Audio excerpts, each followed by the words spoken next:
মাংসের যে রেসিপিটি দিন দিন বাংলাদেশে সবারই আগ্রহে পরিণত হচ্ছে, সেই রেসিপিটি হচ্ছে বিফ স্টেক। রেস্টুরেন্টে অনেক চড়া দামেই এই বিফ স্টেক খেতে হয়। আসসালামু আলাইকুম, cook and kids with Rumana channel থেকে আমি রুমানা আপনাদের জন্য নিয়ে এসেছি গরুর মাংসের জনপ্রিয় রেসিপি বিফ স্টেক। আজ আমি খুব সহজভাবে আপনাদেরকে এই বিফ স্টেকের রেসিপি করে দেখাবো। চলুন তাহলে পুরো প্রসেসটি দেখে নেওয়া যাক। স্টেকের জন্য সঠিক মাংসটি নির্বাচন করা খুবই জরুরি। যেন তেন মাংস নিয়ে নিলেই হবে না, তাহলে মাংসটা খেতে মোটেও ভালো লাগবে না আর ভালোভাবে সেদ্ধ হবে না। সেজন্য এই ক্ষেত্রে মাংস সঠিকভাবে নির্ধারণ করাটা জরুরি। আমি এখানে পাঁজরের মাংস নিয়ে নিয়েছি 3 পিস।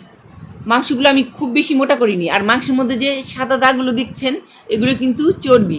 এই ধরনের মাংসগুলোই কিন্তু বিফ স্টেকের জন্য খুবই ভালো। এই ধরনের মাংসগুলো খুব সফট হয়, সেজন্য স্টেকও খেতে ভালো হয়।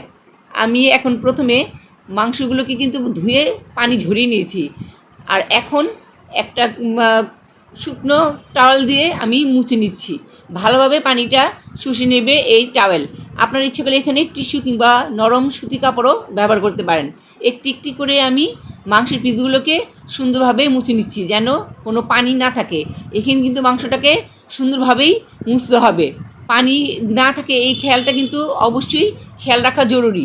দেখুন আমি কিভাবে পানি ভালোভাবে মুছে নিচ্ছি। পানি আমার মোছা নেওয়া শেষ। এখন আমি একটি একটি করে মাংসের পিসগুলোকে ভালোভাবে কাঁটা চামচ দিয়ে কেচে নিব। আমি এমনভাবে কেচে নিব যেন সব দিকেই এই মাংসটা কাঁচা হয়। দেখুন আমি ঘুরে ফিরে সব দিকেই কিন্তু কেচে নিচ্ছি। আপনারা কাঁটা চামচের পরিবর্তে এখানে ইচ্ছে করলে সাসলিকের কাঠিটাও ব্যবহার করতে পারেন, কিংবা খেজুর কাঁটা দিয়েও মাংসটাকে ভালোভাবে কেচে নিতে পারেন। আর কেউ যদি চান যে না কাঁটা চামচ দিয়ে কাচবেন না, তাহলে একটু পুঁতা দিয়ে থেতলেও নিতে পারেন। তবে পুঁতা দিয়ে থেতলে নেওয়ার চেয়ে কাঁটা চামচ দিয়ে ভালোভাবে কেচে নিলেই স্টেকটা ভালো হয়। আমি এক পিঠ করার সাথে সাথে আরেক পিঠও আমি উল্টে নিচ্ছি।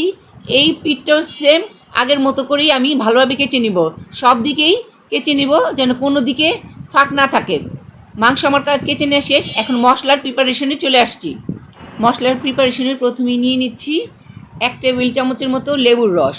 আমি এখানে পাতি লেবু নিচ্ছি, আপনারা চাইলে ইচ্ছে করলে অন্য লেবু নিতে পারেন। লেবুর রস দেওয়া হয়ে গেলে দিয়ে দিচ্ছি 1 চা চামচ সয়া সস।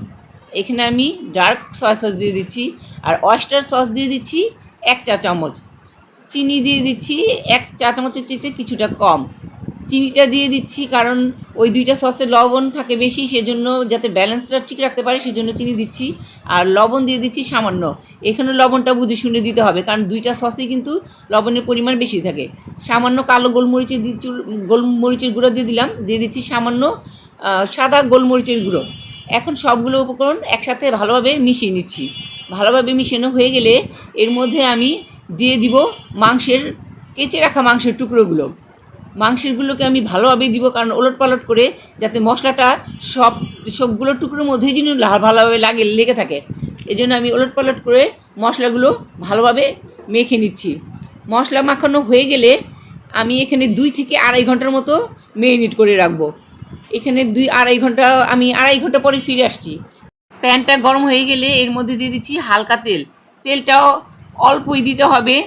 আর অল্প একটু গরম হয়ে গেলে আমি এর মধ্যে মাংসের পিসগুলো ছেড়ে দিব।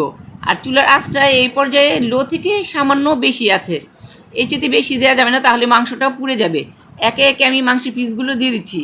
আর আমি এখানে মাংসটা ফুল বয়েল করব, সেজন্য প্রথম আমি 5 মিনিট আমি এখানে এই পিঠটা আমি আঁচ করে নিব। আর এখন দিয়ে দিচ্ছি সামান্য বাটারটা চারদিক দিয়ে ছড়িয়ে দিতে হবে। বাটারটা দিলে সুন্দর একটা স্মেল আসবে স্টেকের। শুধু তেল দিয়েও করা যায়, কিন্তু তেল দিয়ে এই স্টেকের স্বাদটা আপনারা রেস্টুরেন্টের মতো পাবেন না। এখন আমি বাটারটা দেওয়া হয়ে গেলে দিয়ে দিব রোজমেরি। আমি এখানে ড্রাই রোজমেরি ব্যবহার করছি। আপনার ইচ্ছে করলে কাঁচা পাতাটাও আপনারা দিতে পারেন। আর এই রোজমেরিটাকে একটু হাত দিয়ে কষলে দিতে হবে, তাহলে সুন্দর সুঘ্রাণ বের হবে। বাটারের উপরে আমি ছড়িয়ে দিচ্ছি। বাটারের কারণে এখানে কিন্তু ভালোভাবে সুন্দরভাবে কিন্তু স্মেলটা আরও বেশি পাওয়া যাবে রোজমেরির। মাংসের মধ্যে সুন্দর একটা ঘ্রাণ আসছে বাটার আর রোজমেরির। আর 5 মিনিট আমি 1 পিঠ 5 মিনিট আমি উল্টে পাল্টে নিব। ফুল বয়েল করব সেজন্য। আর কেউ যদি চান যে না মাংসটাকে ফুল বয়েল করবেন না, তাহলে আপনারা এখানে এক এক পিঠ 3 মিনিট করে রাখবেন। আমি 5 মিনিট হয়ে গেলে তারপর আমি মাংসটা উল্টাবো, সেজন্য আমি অপেক্ষা করছি 5 মিনিটের। আর দেখুন মাংস থেকে কিন্তু একটু একটু রক্ত বের হচ্ছে। এখন আমি 5 মিনিট হয়ে গেছে, আমি মাংসটাকে উল্টে দিচ্ছি। 5 মিনিট করে ভাজার পরে মাংসটাকে আমি দেখব যে দেখুন এই পর্যায়েও কিন্তু মাংস থেকে রক্ত বের হচ্ছে, রক্ত কিন্তু বের হওয়া বন্ধ হয়নি। এখন আমি আবারও 5 মিনিট করে রেখেছি, এখন আবার আমি 2 মিনিট করে রাখবো। 2 মিনিট করে রাখার পর দোনো পিঠ আমি 2 মিনিট করে আমি রেখেছি।